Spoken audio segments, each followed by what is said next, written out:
నమస్కారం కృష్ణారావు గారు. ఐవైఆర్ టాక్స్కి పునఃస్వాగతం. ఈ జూన్లో చైనా కింగ్బాడ్లో జరిగిన ఎస్సీఓ అంటే షాంఘై సహకార సంస్థ ఈ రక్షణ మంత్రుల సదస్సులో మరి మన భారతదేశం తరఫు నుంచి విదేశాంగ మంత్రి రాజ్నాథ్ సింగ్ గారు అక్కడ చైనా విదేశాంగ మంత్రి ఇద్దరు కలిసి మాట్లాడుకున్న దాని మీద తెలిసింది ఏంటంటే, భారతదేశం అయితే మన ఈ చైనా, బంగ్లాదేశ్, పాకిస్తాన్ దాంట్లో కూడా క్లియర్ కట్గా చెప్పింది, మీరు ఇవి చేయనప్పుడు మేము దేనికి ముందరికి రాము అని చెప్పి. అట్లాగే ఇక్కడ పహల్గాం ఉగ్రదాడి వంటి ప్రకటనలు చేయకపోవడంతో భారత్ ఉమ్మడి ప్రకటన మీద అయితే సంతకం చేయలేదు. భారతదేశం తన స్టాండ్ మీద తను నిలబడి ఉందన్నమాట. సో ఈయన చాలా ధీటుగా ప్రసంగం చేశారు ఎవరు, రాజ్నాథ్ సింగ్ గారు. ఇది ఎందుకంటే కొన్ని దేశాలు ముష్కరులకి ఆశ్రయం ఇస్తున్నాయి, ఉగ్రవాదం మీద కఠినమైన చర్యలు తీసుకోకపోతే మేము ఎలాంటి వాటి మీద సంతకం పెట్టమని చెప్పేసేసి. బట్ అయితే ఈ చైనా రక్షణ మంత్రి డోంగ్ జూన్తో ఈ సరిహద్దు ఉద్రిక్తత మీద ఒక 4-point ఫార్ములా ఒకటి ప్రతిపాదించారు. సో భారతదేశం ఏంటంటే ఒంటరిగా తన యొక్క దృక్పథాన్ని క్లియర్గా చెప్పడం అయితే జరిగింది ప్రపంచ దేశాలన్నింటికి. సో మరి ఈ షాంఘై సహకార సంస్థ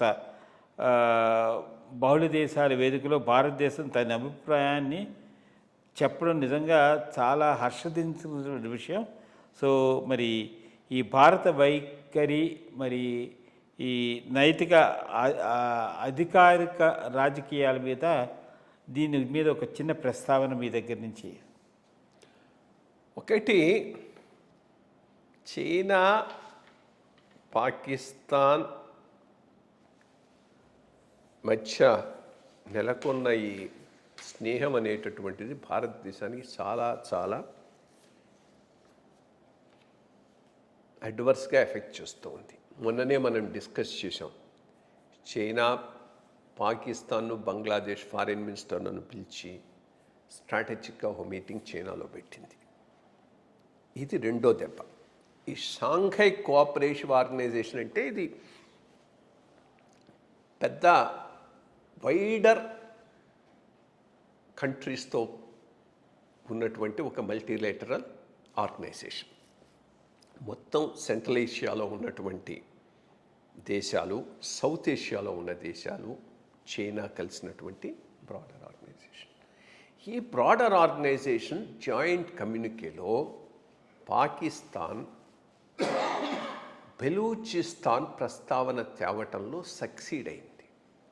మనం పెహల్గామ్ను గురించి మెన్షన్ చేయడానికి సక్సెడ్ కాలేకపోయినాం. అది సింపుల్గా. అంటే మొత్తం సెంట్రల్ ఏషియాకు సంబంధించిన Muslim nations, most of the Muslim nations, Pakistan, India, I think Sri Lanka కూడా ఉందనుకుంటాను, ఇవన్నీ కలిసినటువంటి దేశాలు. అఫ్కోర్స్ జాయింట్ కమ్యూనికే రాలేదు. ఎందుకనంటే అందరూ కలిసి ఎస్ అంటే తప్పితే అది రాదు.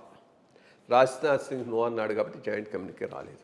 బట్ మనం గమనించాల్సిన మోస్ట్ ఇంపార్టెంట్ విషయం, ఎక్సెప్ట్ భారతదేశం, మిగిలిన అన్ని దేశాలు బెలూచిస్తాన్ను ప్రస్తావన చేయడానికి ఒప్పుకున్నాయి, పహల్గామ్ను ప్రస్తావన చేయడానికి ఒప్పుకోలేదు. జాఫర్ ఎక్స్ప్రెస్ మీద జరిగినటువంటి దాడిని గురించి ప్రస్తావన చేయడానికి దేవర్ బిల్లింగ్, అది ఒక టెర్రరిస్ట్ యాక్టివిటీ కింద. బట్ పహల్గామ్ను పెట్టడానికి ఒప్పుకోలేదు. సో ఇది కొంత పెద్ద సెట్ బ్యాక్, దాంట్లో ఏమీ డౌట్ లేదు. మనం ఎట్లా చెప్పుకున్నా, జాయింట్ కమ్యూనికే రాలేదు, నేను సంతకం పెట్టలేదు, ఫైన్, దట్స్ ఓకే.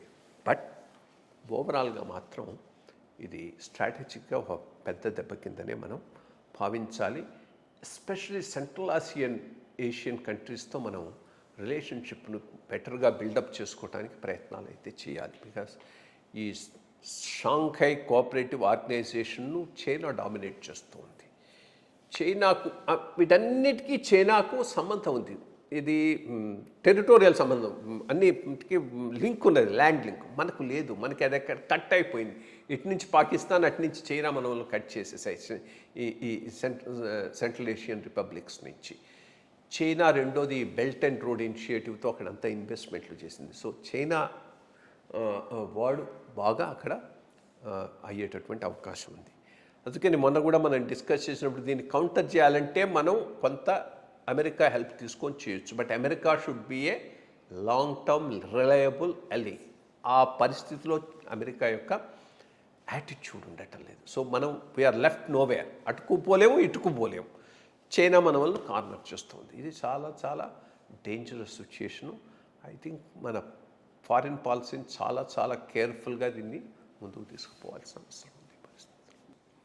తప్పకుండానండి. ఈ ప్రపంచంలో వచ్చే పెను మార్పులతో మటుకు ఎక్స్టర్నల్ అఫైర్స్ మినిస్టర్ రోల్ చాలా వెరీ ఇంపార్టెంట్ రోల్ ప్లే చేయాల్సిన అవసరం అయితే డెఫినెట్గా ఉంది.